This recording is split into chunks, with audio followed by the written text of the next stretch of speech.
कभी आपने ऐसा इमेजिन करा था कि दुनिया ऐसी भी होगी जुरासिक पार्क के बाद कि भाई जुरासिक वर्ल्ड में वो कन्वर्ट हो जाएगी और वो एक ऐसा वर्ल्ड है जहां पर हम डायनासोर से बोर हो जाएंगे। जब एक फ्रेंचाइज के अंदर बैक टू बैक कुछ ना कुछ चीजें आती रहती हैं तो आपने की बोरियत भी जो होती है वो कहीं ना कहीं होती चली जाती है। और लास्ट जब डोमिनियन आई थी तो ऐसा लगने लग गया था कि यार ठीक है, जैसे बाकी कुत्ता भेड़ बिल्ली हमारे साथ रह रहे हैं वैसे ये लोग भी रह रहे हैं, लेकिन बीच में कुछ केयर क्रिएट हो रहा था, छोटे छोटे साइज के हमें देखने लग गए थे डायनासोर, तो कुछ खास मजा नहीं आ रहा था। तो क्या ये इसी तरीके से आगे चलती है जुरासिक वर्ल्ड रीबर्थ की, या इसका जेन्युइनली जैसे वर्ड है रीबर्थ वो हुआ है?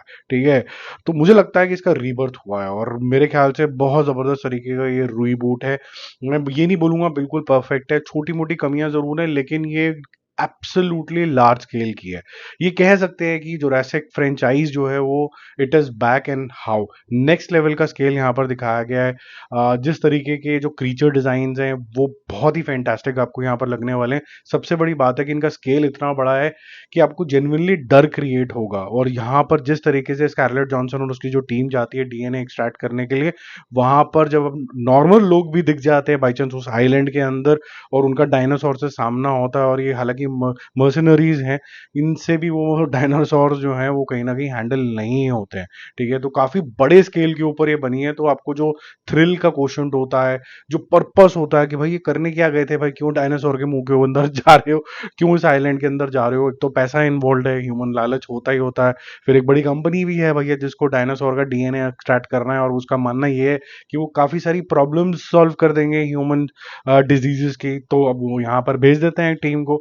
अब जब भेजते हैं तो यहाँ पर जो डायनासोर हैं वो बड़े खूंखार तरीके के और लार्जर देन लाइफ जिसे कहते हैं ना साइज के हैं, पानी से भी हैं, लैंड पे भी घूम रहे हैं, कुछ भी कहीं से एयर में से उड़ते हुए आ जाएंगे, कहाँ से क्या होगा। और ऊपर से डीरेक्स भी होगा जो एक म्यूटेंट तरीके का यहाँ पर दिखाया गया। अब जहाँ म्यूटेंट की बात आ जाती है, ये साला म्यूटेंट आया कहाँ से, वो भी एक अच्छा सस्पेंस है और वो लिंक होता है जुरासिक पार्क से।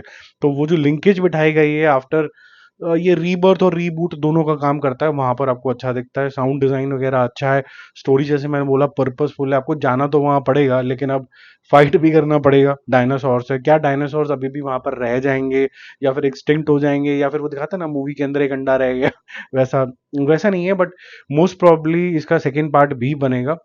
और जो ह्यूमन लालच है यहाँ पर काफी हद तक एक्सप्लोर किया गया है और उसकी रिडेम्पशन भी यहाँ पर दिखाई गई है, वो काफी अच्छा लगेगा। एक्टिंग वाइज अगर मैं बात करूँ तो एक्टिंग के अंदर एक एक्टर दूसरे एक्टर को कैसे कॉम्प्लीमेंट करता है वो ये मूवी अच्छा एग्जाम्पल है। जैसे स्कारलेट जोहानसन हो गए, या फिर जिस जो जोरा है इस मूवी के अंदर, और मार्साला अली जो इसके अंदर हैं, जो शिप विप यहाँ पर चलाते हैं, उनकी बोट को मनूवर करते हैं, वो काफी अच्छी एक्टिंग आपको लगेगी यहाँ पर। कुछ पुराने जो पार्ट्स में से भी कुछ किरदार यहाँ पर वापस आते हैं, वो भी कुछ मीनिंगफुल कैमियोस यहाँ पर करके आते हैं, तो डेफिनेटली एक अपग्रेड है। अब थोड़ी सी आपको शायद इसके अंदर कमी भी लग सकती है क्योंकि ये बिल्डअप के अंदर थोड़ा सा टाइम लेती है, ये चीज आपको लगती है। और दूसरा कुछ कुछ स्टोरी टेलिंग के अंदर मैं बोलूंगा कुछ चीजें कन्वीनियंटली भी छोड़ी गई हैं। जैसे फॉर एग्जाम्पल जब वन पार्ट से इसका लिंकेज बिठाया गया है, तो वो वैसे के वैसे ही पार्क की कुछ चीजें अभी तक रह पाना, ये सारी चीजें थोड़ा सा आपको अनयूजुअल लगेंगी, बट वो इस मूवी का हमेशा से ही डीएनए रहा है।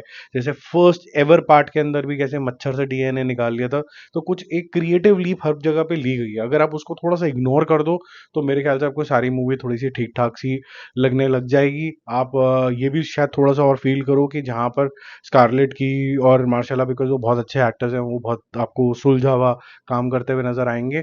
बाकी कई बार जो फैमिली वगैरह है उनकी थोड़ी सी ओवर एक्टिंग भी लगेगी, लेकिन लार्जली ये जो मूवी जो करने में अचीव करने में लग जाती है वो ये है कि स्केयर होना चाहिए एक ऐसे क्रीचर से जिसका आप सामना नहीं कर सकते हो, और वो ह्यूमनली इम्पॉसिबल जो स्टेट होती है, लेकिन उसको फाइट करने के लिए आपके पास शायद हथियार नहीं हो सकते, ये कुछ नहीं हो सकता, सिर्फ जज्बा हो सकता है। ये उस एलिमेंट को अच्छे से कैप्चर करती है। मेरा मूवी स्कोर इसके लिए रहेगा 3.5 स्टार आउट ऑफ 5।